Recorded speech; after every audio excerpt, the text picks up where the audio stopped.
Hello, Dr. Pranaya here.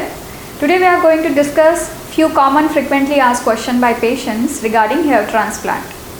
The first question they ask me, what type of local anesthesia you give and why the test dose is needed. In hair transplant surgery, we give local anesthesia, which is also called as tumescent anesthesia. We give local anesthesia on your donor area, that is back of your scalp, as well as your bald area, which is the recipient site. In local anesthesia, there is a component that includes lignocaine, bupivacaine, adrenaline. Three of these are added in a solution. We dilute it and that is how we inject it. Why to give test dose? If you have undergone a surgery before hair transplantation, you may not be allergic to lignocaine if it was used in your surgery. But before undergoing hair transplantation, it is mandatory and compulsory to know whether you are not allergic to the component of anesthesia. That is why we give the test dose. Ideally, the test dose is to be given 48 hours prior so that we can know your delayed as well as immediate skin response to the allergy, if at all you have allergy to the local anesthesia component.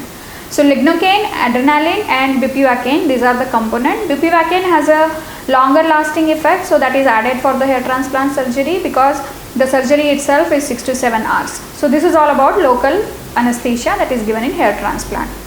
The next question is there any side effect of local anesthesia? And in long term, if I am taking anesthesia, what is the side effect that I have on the scalp? As such, if you are not allergic to any component of anesthesia, you will not develop any complications, but at times, because we are injecting onto the scalp, initially you will have little numbness feeling or you may have little irritation after injection of anesthesia. Some people have allergy to the preservative that is used in the anesthesia, like methylparaben, which is a preservative, so they may get little pimple sort of thing on their scalp, so at times that is also itchy. These are the only common side effects that we see after injecting local anesthesia for hair transplant surgery.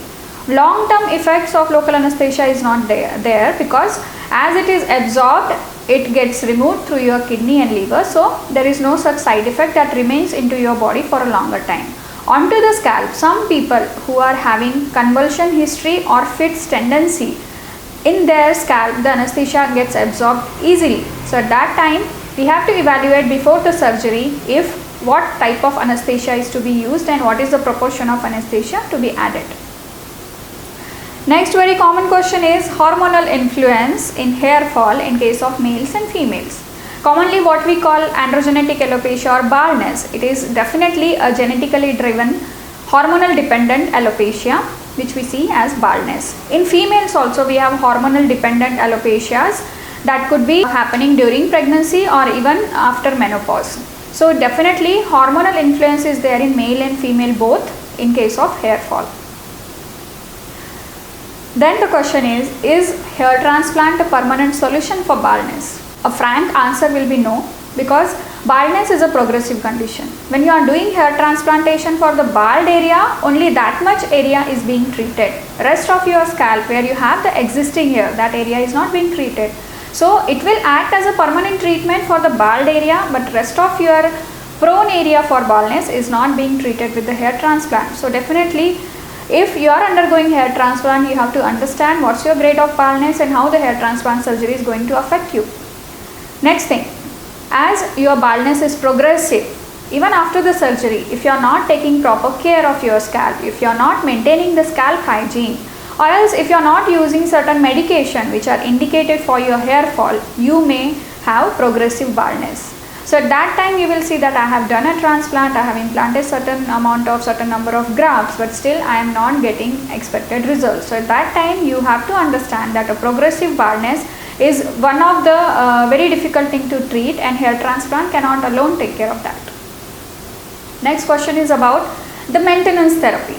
That is, we advise you to use minoxidil solutions or peptides, growth factor serums, or even take PRP for certain period of time after hair transplantation. So they ask me, is it mandatory? It is not mandatory, it is supportive treatment. So when you are doing a hair transplantation, we are giving additional support for the implanted hair as well as the existing hair to grow in a better way. Plasma injections, you all know, PRP, that is usually being practiced after hair transplant surgeries to directly provide the growth factors to your scalp so that the roots that are being implanted onto your bald areas get strengthened enough and they grow in a better way. As well as the existing hair also gets some nutritional supplement from your plasma and they grow better. Why minoxidil? Is it safe? A lot of people, they say minoxidil has side effect that when you stop it, your hair fall goes on hike.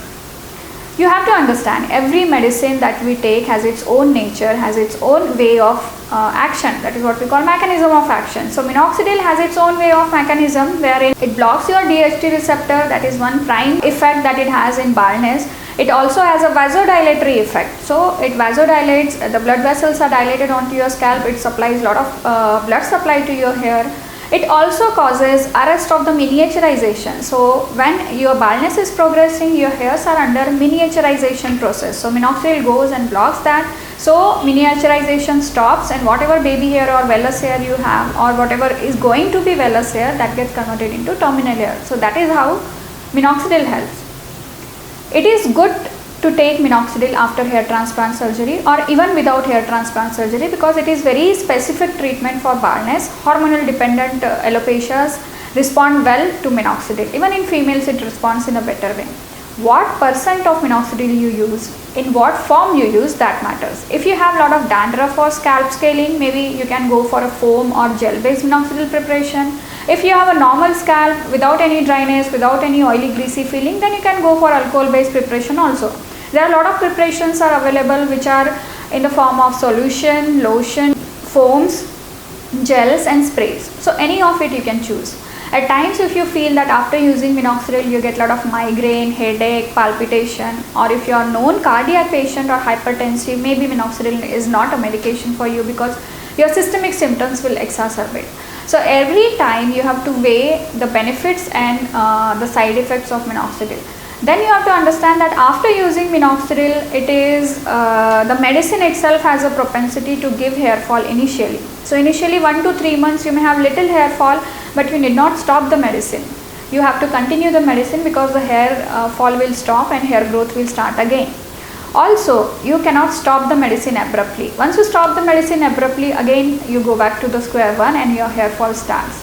So minoxidil is the only FDA approved topical medication for treating baldness or alopecia, which has definitely effect on certain hormonal factors, certain miniaturization and hair growth related issues. So it is advisable to take it. But if due to certain situations you are not able to use it, you can always shift to PRP injections or mesotherapy injections, or else you can always shift to non-minoxidil preparations which are available.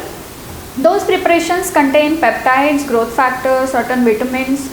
All this also will give a supportive treatment for your hair growth. So friends, these were all common questions related to hair fall and hair transplant surgery. We'll see you again. Keep watching the channel. Thank you so much.